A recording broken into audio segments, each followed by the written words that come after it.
How are you all coming along? All is well with me. This is Sticks and Bricks with Hope. So, we're talking about retirement. So, I've already shared with you about the 38-year old black man with his retirement plan. And then I shared with you where this other man, he's 73 something, he don't want to retire. So, like I said, retirement is not for everybody. So whatever you desire to do in your life, have a plan and follow through with it. Make some good choices early on. And even if you make some bad choices, just pivot from those bad choices and get back on track. So I want to bring to you about how this person retired and they end up homeless.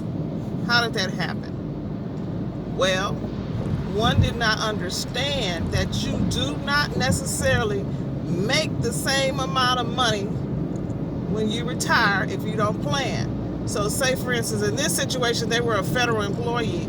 So therefore, you have to calculate your pension,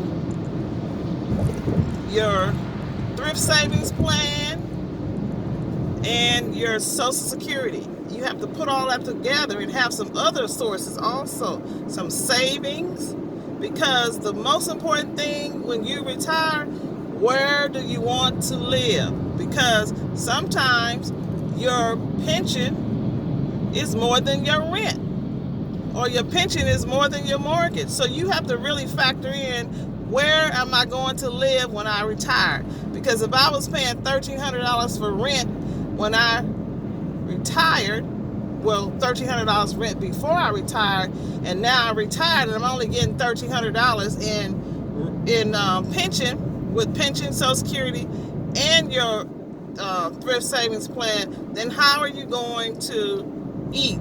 Utilities, entertainment, what? How are you going to do all of that? So, what is your plan?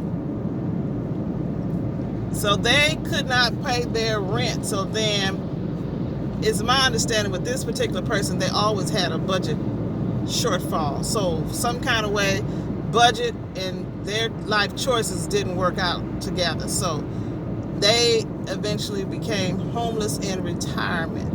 Now, I don't know where this person is now. So, but this happened, and I'm just saying why it happened. So have you a plan so this won't be your story. And back in the day when this happened, living in your car, living in your whatever was not an option. Well, I think the RV living was, but not living in your car.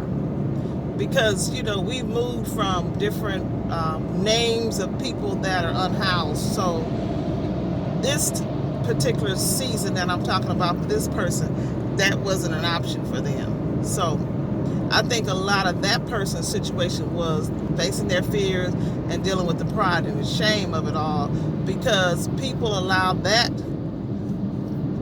pride and shame to not let them exercise some of the obstacles that they have available, not obstacles, options they have available to them.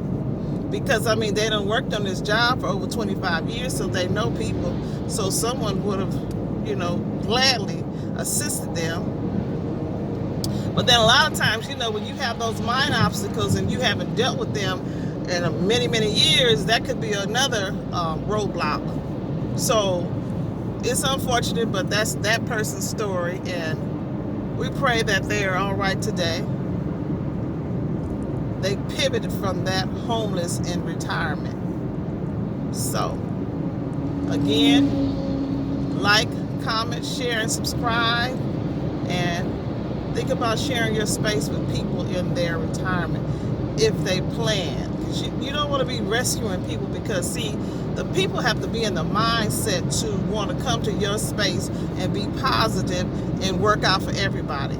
So don't be trying to rescue these people and their mind is still like, well, they don't want to be accountable for their actions. So allow the people to do what they need to do and exercise some of their options.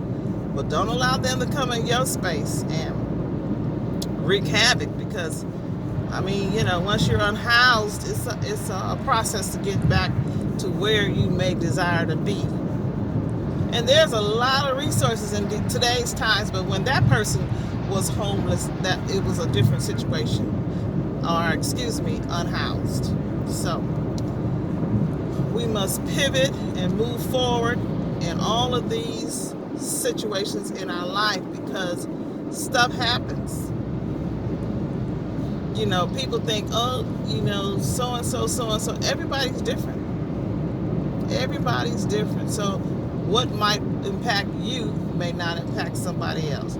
So we have to always be mindful of that and listen, learn to listen. I'm going to raise my hand because I know it's a whole many days I didn't listen, and then there was consequences of me not listening. So we must listen. We must yield. Y'all know about yielding, because, we just be doing too much sometimes. So, again, pivot and move forward in your unhoused situations, because you have options. Just look up and move the mind obstacles and take advantage of whatever you have the opportunity to take advantage for, because it's a lot out there. It's a lot out there, and I do not drive. I really need some gas. I better pull over to this next gas spot so that I won't be calling AAA on this road, because they charge you way more for gas. But like I said, I have to get back on track. Sometimes you get overwhelmed, but that's all right. Just start again. Get up. Keep getting up. That's the key. Keep getting up. Any questions? Comment down below if you know someone that retired and they were unhoused as soon as they retired.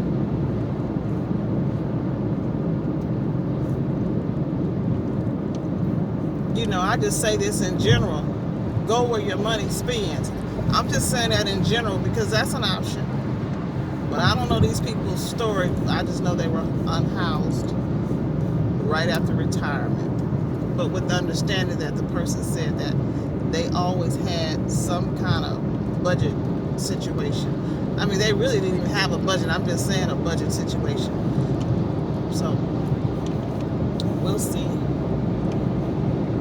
Maybe we're going to run into that person one day and go from there. But maybe not. Well, enjoy your joy, and please like, comment, share, and subscribe.